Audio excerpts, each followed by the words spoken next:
What's up, guys? How's it going? Today I wanted to share with you guys what I'm doing with my spare room now that I got the other dude out. Check it out. Oh, isn't it not beautiful? Yes, a spare room. And I also have a closet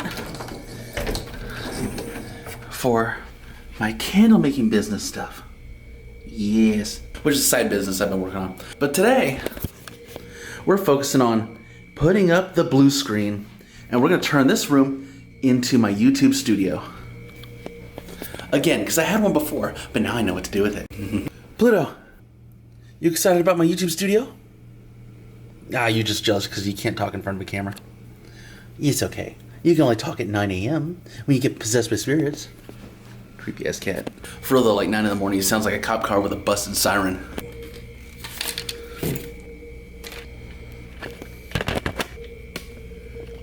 So I'm pretty much going to use this main wall right here because I got a lot more room to move around in front of it, and I can cover it like head to foot. So I'll have like plenty of room. Okay, in case you don't know, whoever's watching, the difference between a blue screen and a green screen, the only difference really is what's going in front of it.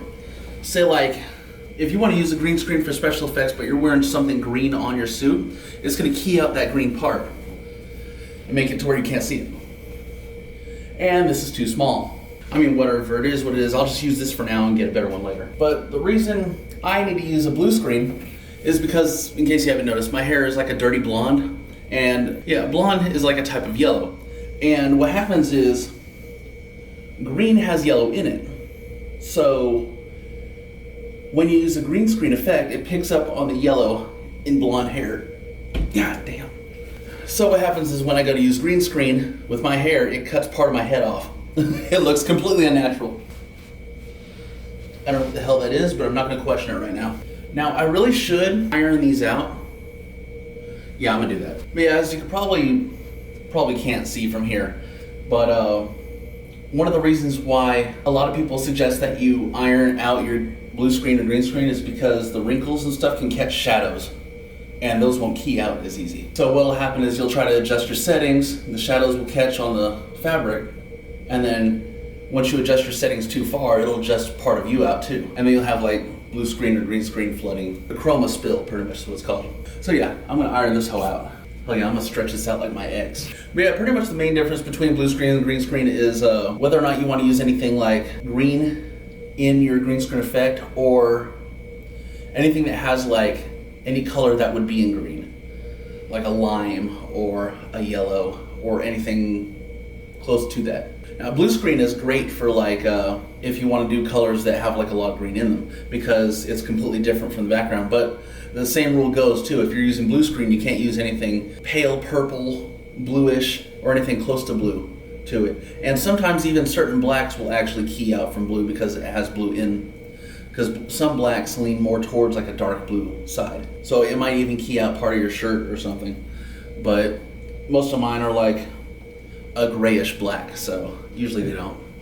And I learned to adjust my settings very well and get the right lighting and stuff like that. But it's kind of like watching reality television. It's just very hard to go through. I'm gonna make this whole blue screen about as smooth and silky as my ass cheeks. Okay, for real, I gotta find a better way to do this. This is irritating. You know, it's always something that's bothered me is when people say stuff like smooth as a baby's bottom. Like, the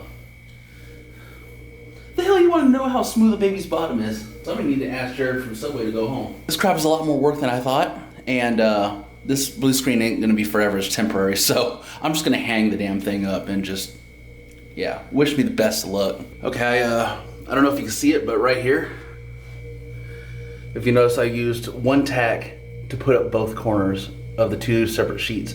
So that way, when I stretch these out, I'm going to overlap them and then stretch them on both sides too. So that way, when I pin these all together, I can overlap them, stretch them out, and then stretch them on both sides and then the corners. So that way, they stretch out the wrinkles so they're less visible. Yeah, it's kind of like unhooking a bra for the first time, because it's difficult as fuck. Now, in case you haven't figured it out already, I'm using blue thumbtacks for the blue screen, so that way, when it keys out the screen, it'll key out the tacks too. Because you don't want like random colored dots.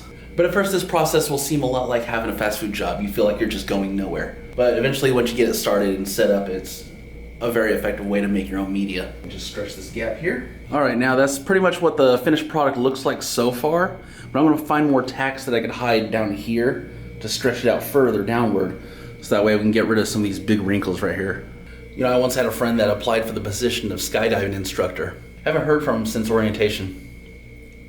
Wonder how he's doing. If at first you don't succeed, skydiving is not the career choice for you.